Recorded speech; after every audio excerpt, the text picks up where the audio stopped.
Hi there, this is Penny Manus Diefendorf with your Daily Grain. Here's another language that is universally understood, and it's the language of love.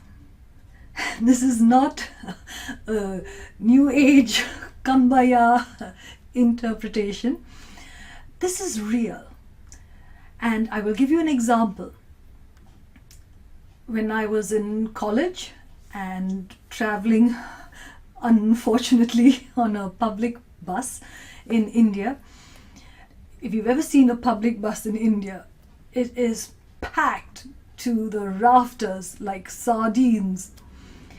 And there I was, crushed in with this mass of humanity, and the bus took a turn, and suddenly there was two clutching hands on my midriff. And so I turned around to give the person an extremely discouraging glare, and there was this little old lady, and she was hanging on for dear life to my ribcage.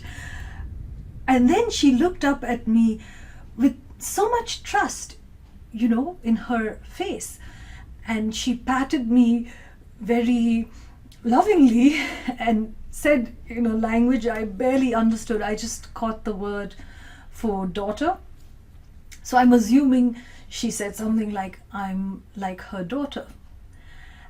And that discouraging glare just turned into love, actually.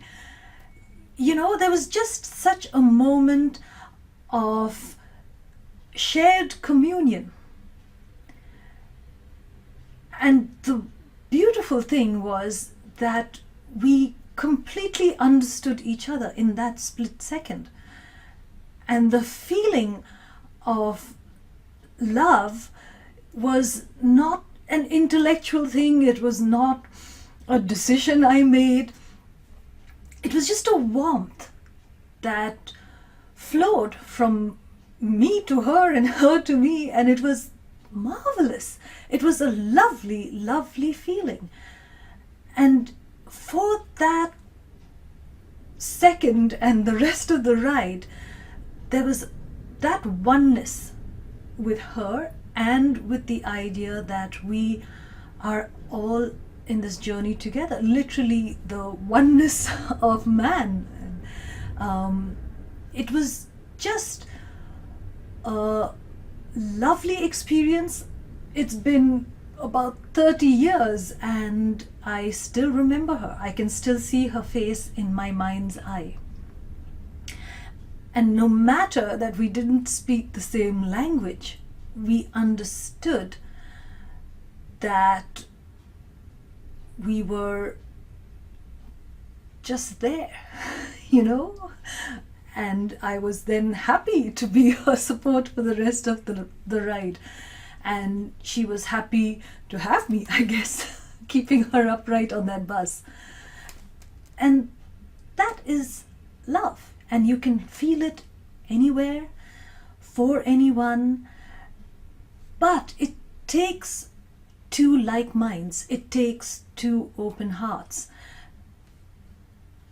That phrase, shared communion, really says it all. You are communing with someone. You are communicating more than words can encompass.